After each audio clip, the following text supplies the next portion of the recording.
I'm very glad to have an opportunity to talk to you today. But my first question will be about your feelings here in Ukraine because of all this news tops about the security here in Kiev. So how do you feel? You feel safe right now? Of course, yes. No, Kiev is as normal. Kiev is dynamic, it's bright, there are people out, you know, it's perfectly normal.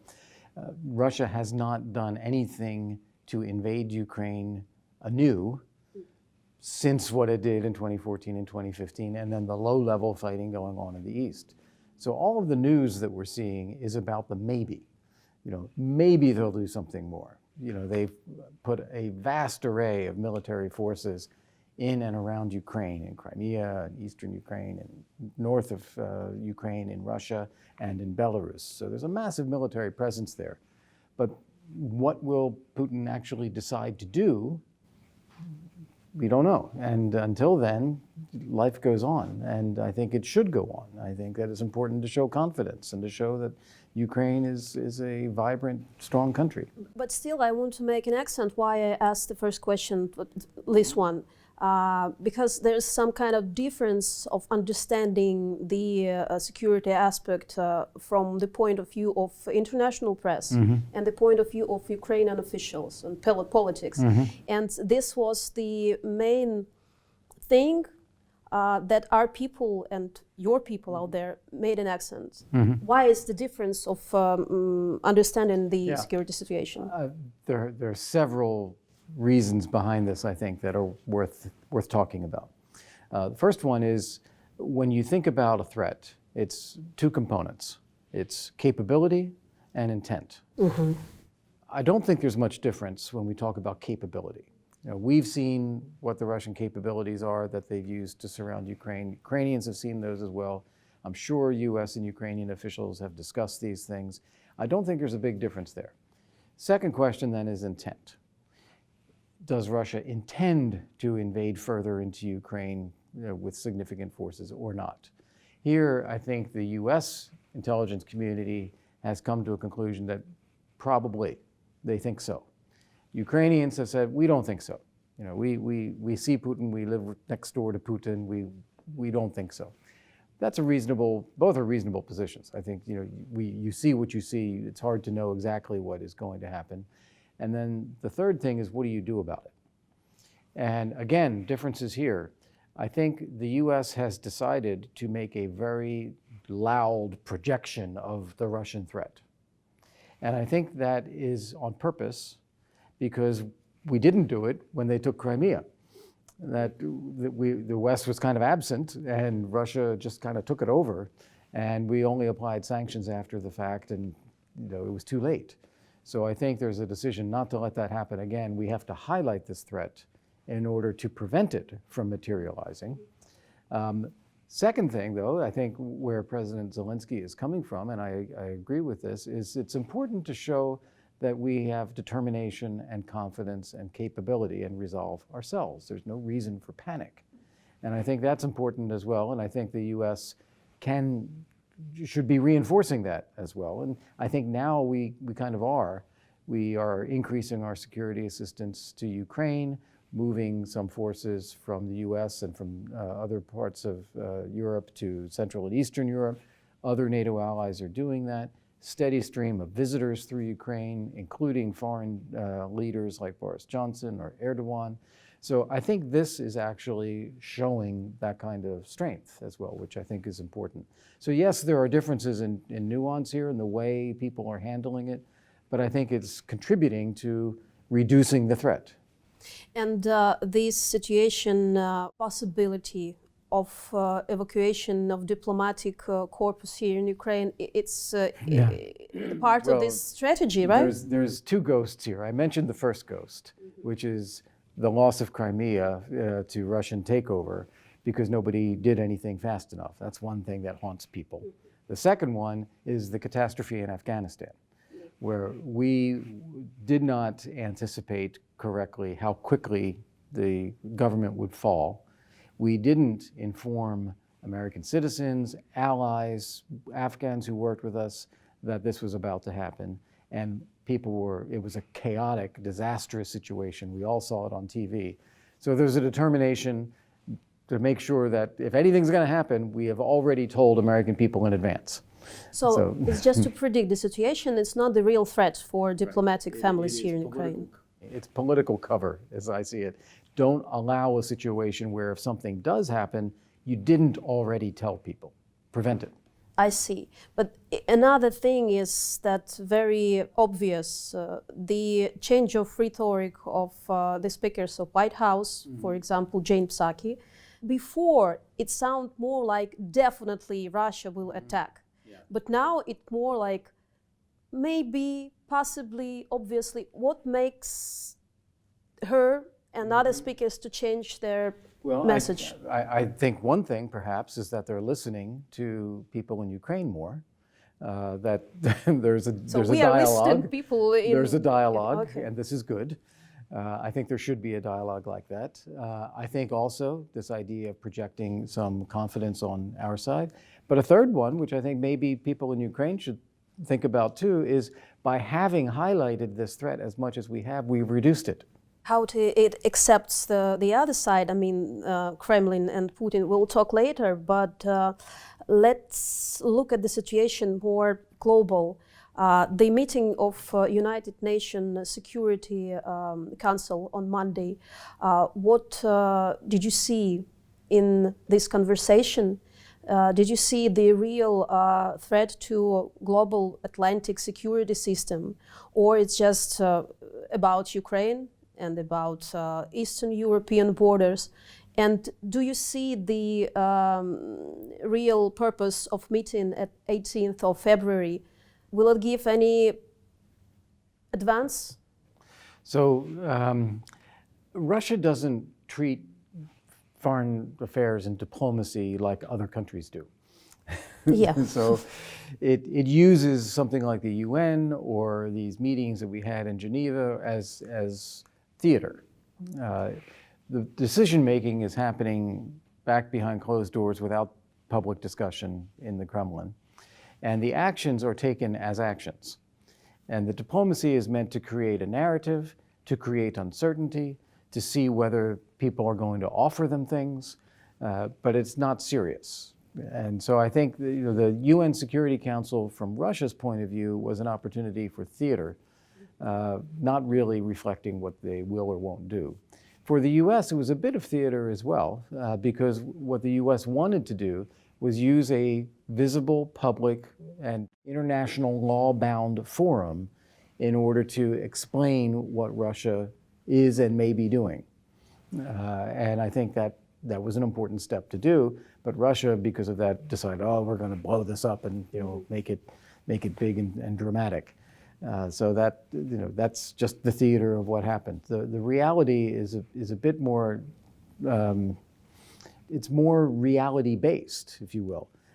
Putin is going to make a decision as to whether or not to invade Ukraine again in a significant way based on what he assesses the strength of the response to be.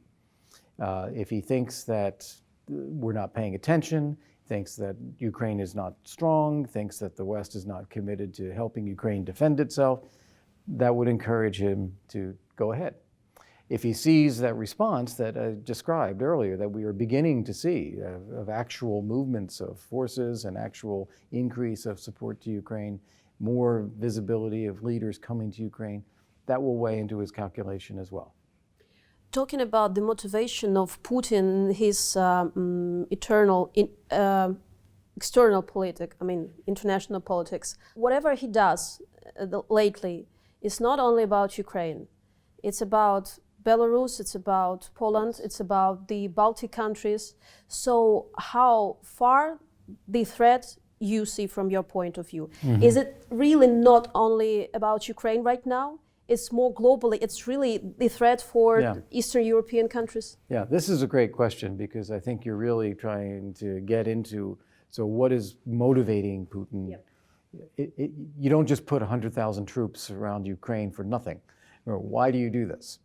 I think the first thing, the most important thing to him is to rebuild a sense of a greater Russia. He complained about the collapse of the Soviet Union as the greatest tragedy of the 20th century, and he said he would rebuild Russian greatness. And over the years, he has.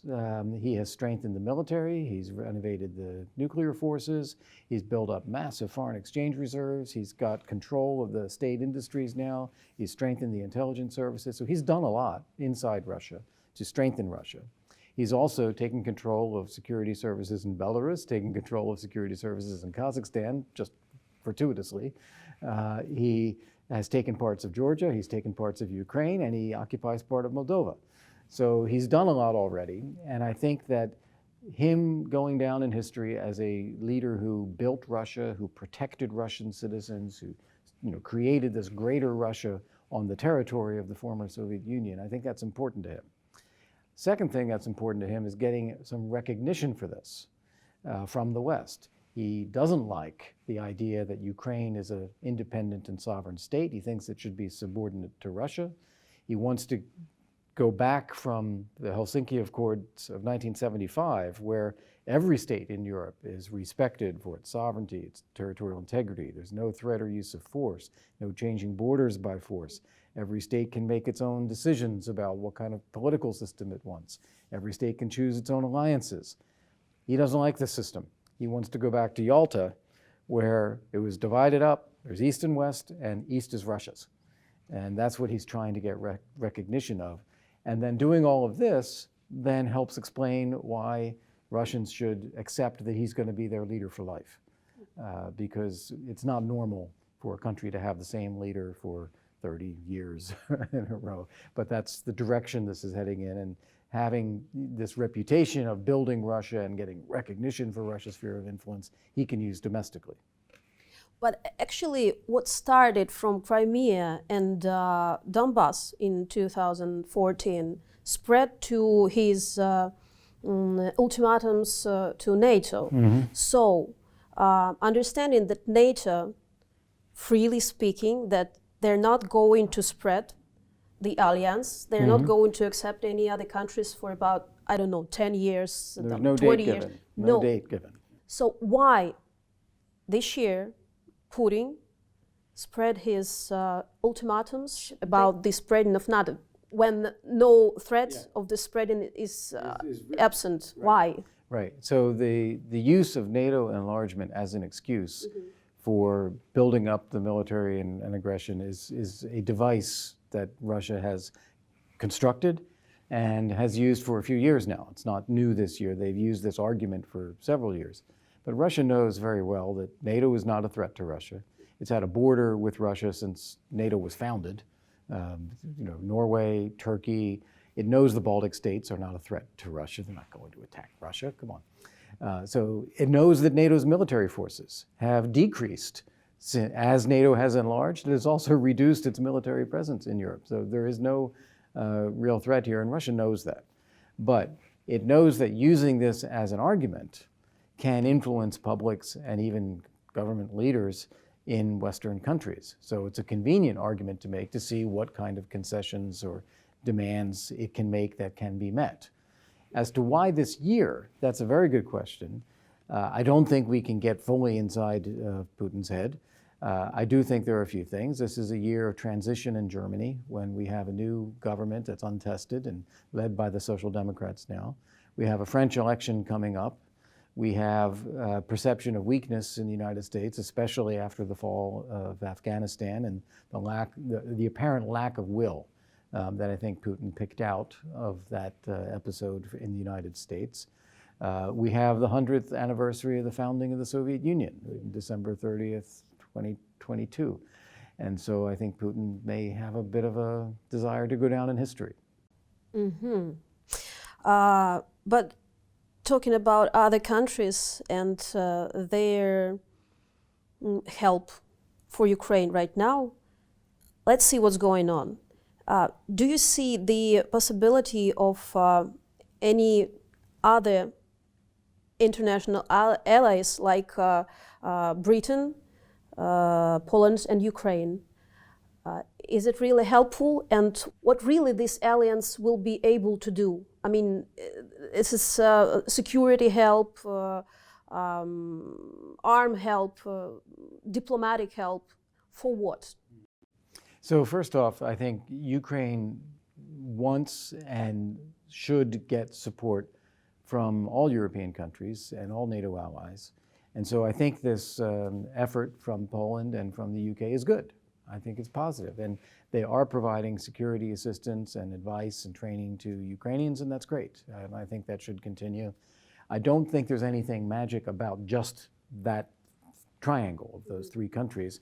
I think it's important that the Canadians are providing a lot of support to Ukraine. The United States is providing a lot of support. The Baltic states are as well. This is all important. And I don't think we should leave out France and Germany, or Italy for that matter. They're important too. And if we talk about decision-making in NATO, decision-making in the European Union, or things that influence Putin's decision-making, the position of Germany and position of France are important.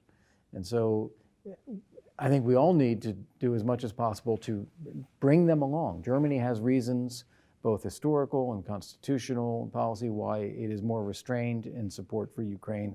But we shouldn't accept that as the final answer. We should keep working with Germany. We will talk about Germany additionally, yes, because I have a question about Germany, except for all this. What motivates Britain? Can you see, I understand what motivates Poland, because it has historical memory and it really understands and it felt what is Russia aggression on the border of Belarus not long ago. So I can understand our friends, our neighbors, Poland. But what about Britain? Why they're so, like Boris Johnson, radically open to help Ukraine? Yeah, what is well, I think motivation? there are several reasons for looking at things through the Boris Johnson lens. One, he was foreign secretary before he was prime minister, and as foreign secretary, he dealt with Ukraine substantially, so he knows the issue. He's internalized this more than perhaps some other European leaders have. Second, after Brexit, it's an opportunity for the UK to establish an independent approach, an independent policy, rather than constraining itself because of the constraints of the European Union. So I think that's another dynamic. Third, I hate to say it, but the most important issue in the British media today is not Ukraine, it's Partygate.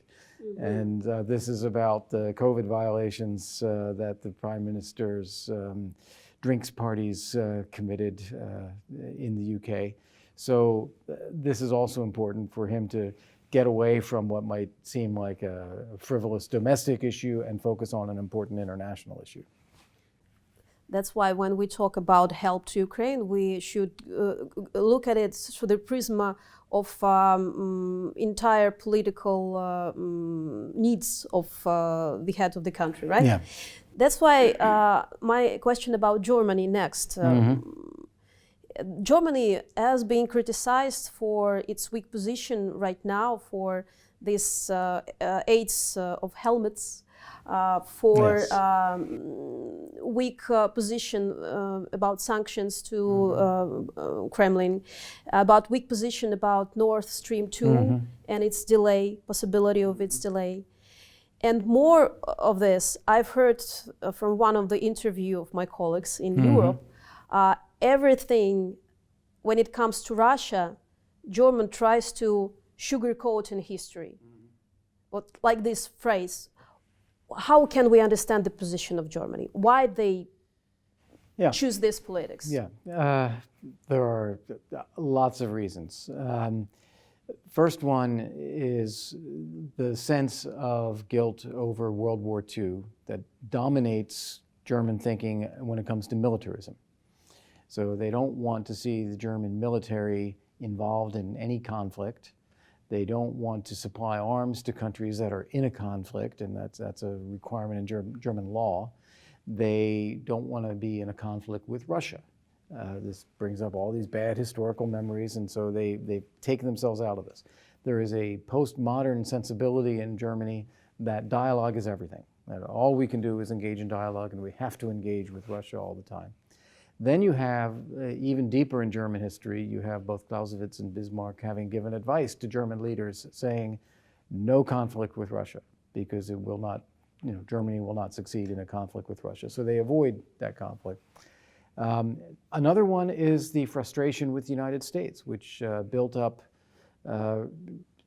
really starting with the Iraq War, I think, 2003, 2004 under President Bush, frustration with President Obama, who didn't seem to really want to deal with Europe very much, wanted to pivot to Asia, and then frustration with President Trump, who really attacked Germany all the time. And so I think they feel less commitment to saying we have to follow the United States lead on things. We're going to do our things our own way. And I've met recently with some German diplomats who are pretty passionate about saying, look, we don't disagree about supporting Ukraine, but we don't agree on how to do it. And you have to respect that point of view, even though I disagree with them on that. I think that, again, helmets is not serious compared to the threats that Ukraine could face. They could do more. Actually, you said about not intruding themselves in war conflicts. There were two exclusions.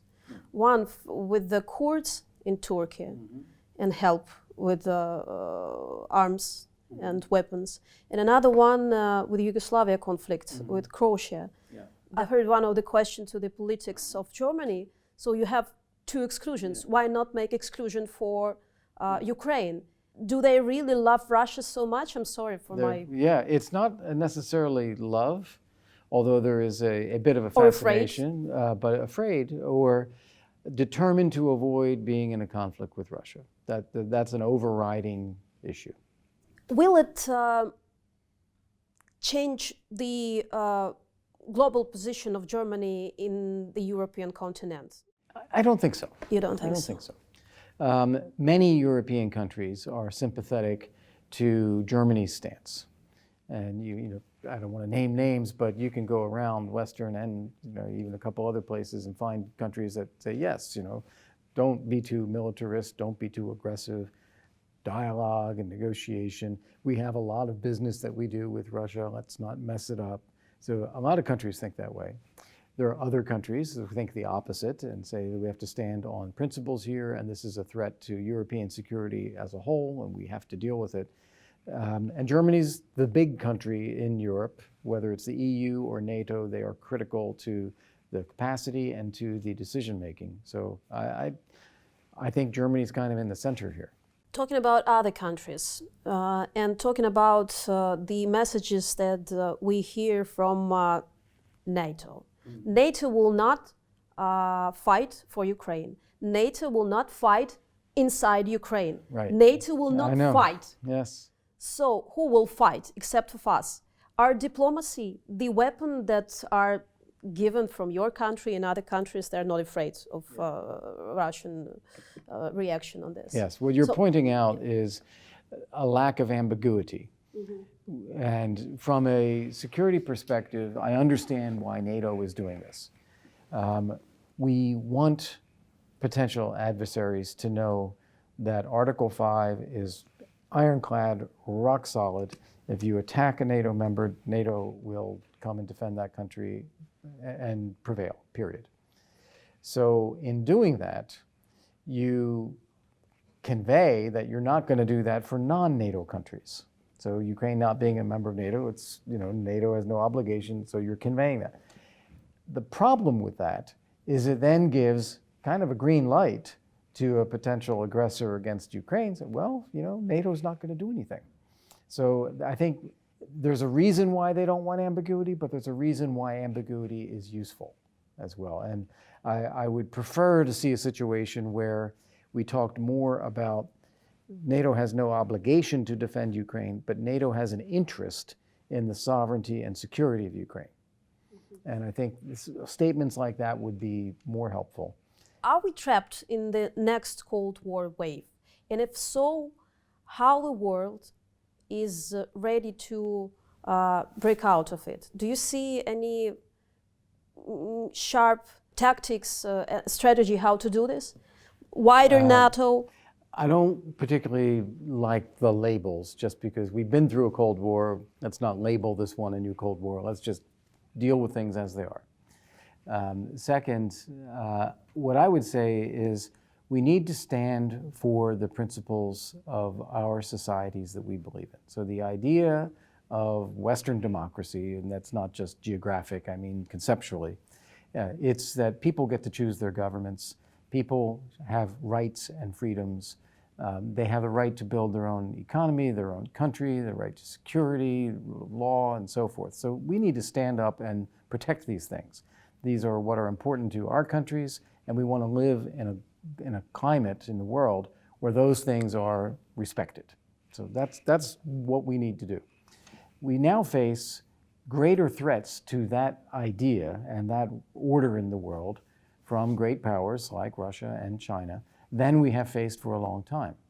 So we need to get back to being a little bit vigilant and defending these things by developing capabilities and showing that we are united, we have resolve, we can defend our values and our rights if we need to, and be patient. No one's talking about overthrowing any countries, no one's talking about starting a conflict, but if you don't develop strength, you create a vacuum where those who want to overturn these systems and values can flourish. And so we need to not allow that vacuum to be created by showing more resolve. And in the long run, I believe that those values that I just expressed are shared by people universally. You know, in 1946, I guess it was, we had the Universal Declaration of Human Rights, which was a multi-religious, multinational panel of experts who defined these things. And I think they did a good job. And I think that whether it's Russians or Chinese or whomever, people seek these values. It's just that in our societies, we've been able to realize them, and in other societies not. We have to be prepared to defend them and to be patient and believe that ultimately they will prevail because that's what people in the world want. Finally, from what I've understand out of your answer, that there's no threat of military attack on the countries of NATO alliance, but on the values of these countries through the intruding into entire politics. That's what the country is afraid of, right? My slogan that I always tell people when we're talking about Russian statements, don't pay attention to what they said. Think about why they're saying it. And why he's saying it is because the US and others have been highlighting that Russia is acting in a very aggressive manner. And so he's saying a statement like that, not talking about Ukraine, he's talking about NATO, saying, oh, of course, no, we would never do that. Because he's trying to diminish the perception that Russia is actually in an aggressive posture. Reminds about China, and that's why I want to say for my colleagues that are afraid of the situation that it's a great big card in the hands of Putin that will beat the card of Ukraine in the administration of Joseph Biden. First off, I think there is something to what you're saying. The Biden administration started out not wanting to deal with Russia, or to just park Russia was the expression, and deal with the growing threat from China. That has become impossible. That there is too much of a risk with Russia now. They've been forced to have an active Russia policy rather than a passive one. That's a fact. It has distracted from the focus on China a bit as well, which is it's not what they wanted, but they've been dragged into that. So that's one side of it. But the good news is that they are more focused on European security. They are focused more on Ukrainian security. They are consulting more with our European allies. Think back to Afghanistan, there was a lot of complaining from European allies about lack of consultation. That's not the case now. So I think that's been corrected. On the other side of the equation, I don't think the Russia-China relationship is a relationship of equals. China feels itself to be much stronger, more capable globally, stronger economy, growing more powerful as time goes by, and not really needing Russia for anything. Russia, on the other hand, tries to instrumentalize a relationship with China to scare Europe or the United States and say, well, you put sanctions on us, well, we can go to China and we can fix our finances that way. Or, we're going to do some military joint activity with China, and, you don't want that, do you? So better talk to us. So they're instrumentalizing this as a way to try to put pressure on negotiations with Europe or NATO or the US. In the end of the day, I don't think China really is that keen on Russia attacking Ukraine. I think it would rather have calm. And I think China, the risk that we see in the United States is that China has a long-term objective of reestablishing control of Taiwan. And they could do so, or could attempt to do so militarily, and that would lead to a major conflict. And I just hope that the cover of Russian possible aggression against Ukraine going forward doesn't become something that creates a cover for China in East Asia. Start again talking about Minsk. We understand that implementation of political part of this protocol will bring to manifestations all across Ukraine, like it was in 2015.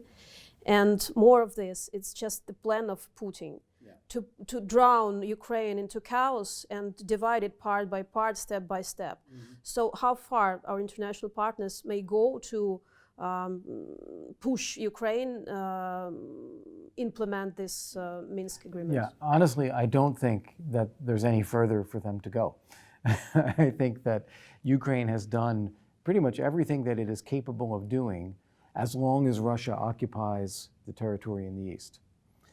Because it's passed legislation on special status, it's passed legislation on amnesty, it has provisions for local elections for legitimate local authorities. The problem is that it can't implement these as long as Russia occupies the territory and Ukraine can't access it. So the real obstacle to the implementation of the Minsk agreements is Russia refusing to do what the Minsk agreements say. To withdraw from our territory. Yes, to have a lasting ceasefire, to take its forces out of Ukraine, to disband illegal armed groups. And there needs to be conditions of security and freedom of movement in all of Ukraine, including in Donbass, so that you could then get on with the political steps under Minsk. And I don't think these political steps, as passed in legislation in Ukraine, are really that difficult or controversial. It's just that you can't do it as long as you're being occupied. There are questions about amnesty inside of our society. Yeah, there's a lot of definitions. Amnesty for what? Okay, yes. Definitions. But on the other hand, 8 years of war, more or less here in Ukraine, and no changes in rhetoric of Moscow, that they are not part of the conflict, and blah, blah, blah, blah. So you understand what's going on. We understand what's going on. They understand what's going on. How long it may be the same way without any initiatives to change this Minsk agreement. It's like a... It's going to stay this way indefinitely until Russia decides it wants to end the war. But it's impossible. If Russia decides it wants to end the war, then it can use a Minsk formula, a Normandy format, whatever, to create a negotiated settlement. But at this stage, they don't want to end the war. They want to keep it going. So nothing will come out of this Minsk or Normandy process. You say if. You say if Putin wants. Putin will not want until what? What the strategy and tactics? What will make him stop doing it? Simply question. Yeah. First off, nothing is going to make him change his view, his outlook on Russia needing to be restored as a great power, on Ukraine, essentially little Russia. Novorossiya. Yeah, маленький. The project Novorossiya. Yeah, Novorossiya is a portion. But okay. Looking at all of Ukraine is not really a country. That's going to be his view. His actions will be determined by what are the opportunities and what are the consequences. And he's a very calculating leader of a country and has been there forever, and he's super smart. So he's going to see, will I get real damage to Russia? Will I have images of Russians killing Ukrainians or Ukrainians fighting Russians? Will that create casualties that I have to explain in Moscow? he's going to be calculating about these things, also about sanctions. He can bluff his way for a long time, but eventually sanctions will have an impact. So he's got to think about that. So I don't think we're ever going to change Putin's view as long as he's Vladimir Putin. But I do think the degree of pushback and showing strength that Ukraine and the West can show can affect his actions. And that's what we need to aim for. What if Ukraine start to use the weapon that was given by our international partners? What consequences will be in the world? Ukraine, under Article 51 of the UN Charter, Ukraine has a right to self-defense.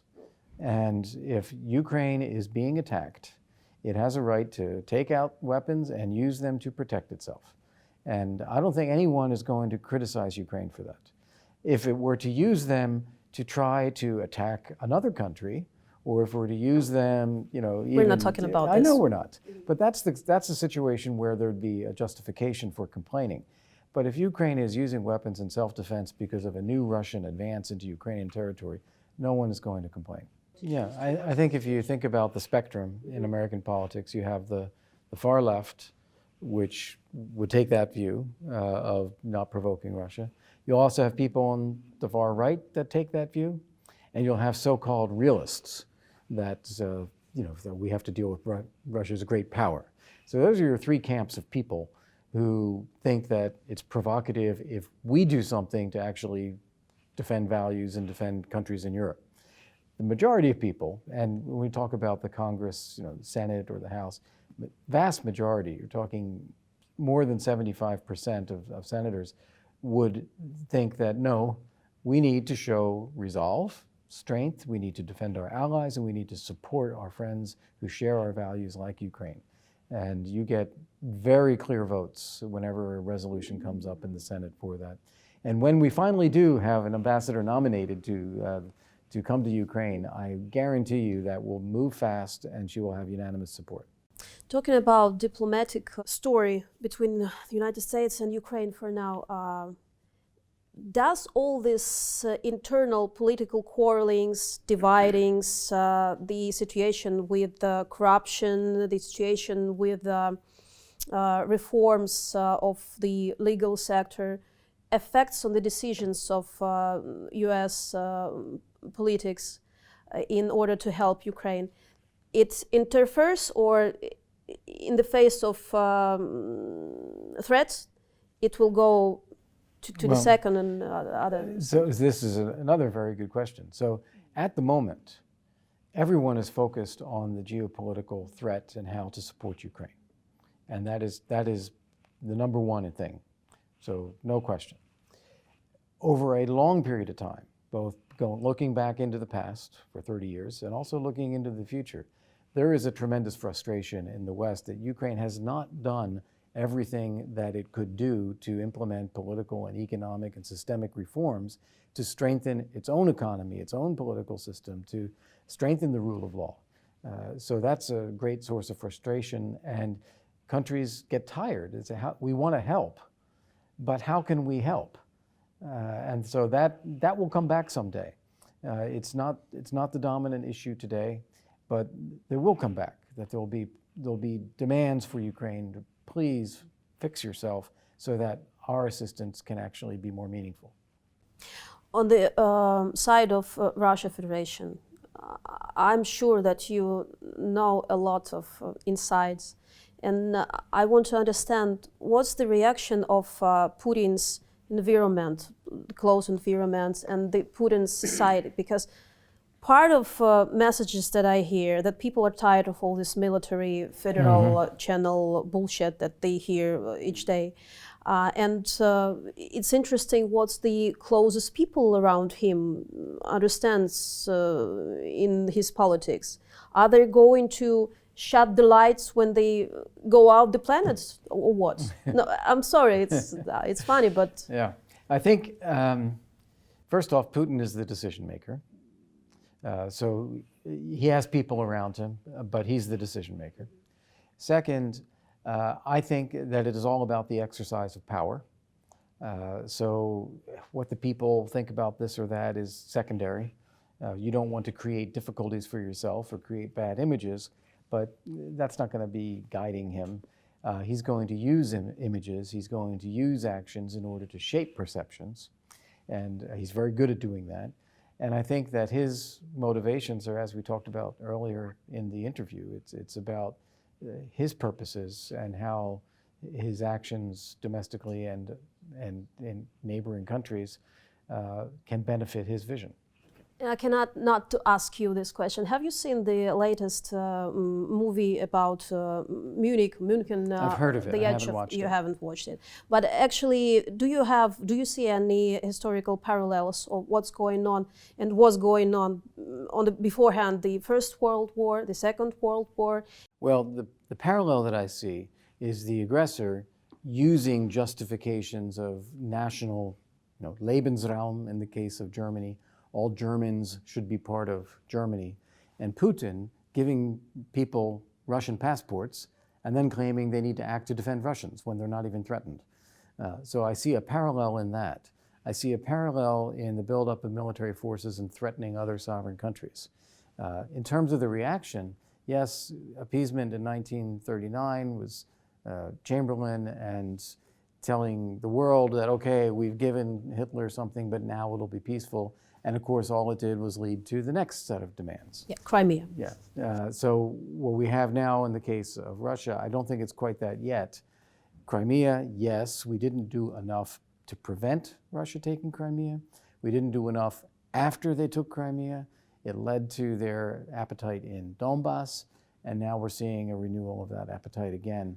But I think we are seeing a little bit more resolve right now from the US and from Europe certainly a lot more than we saw in 2014 and more than we saw in 1939.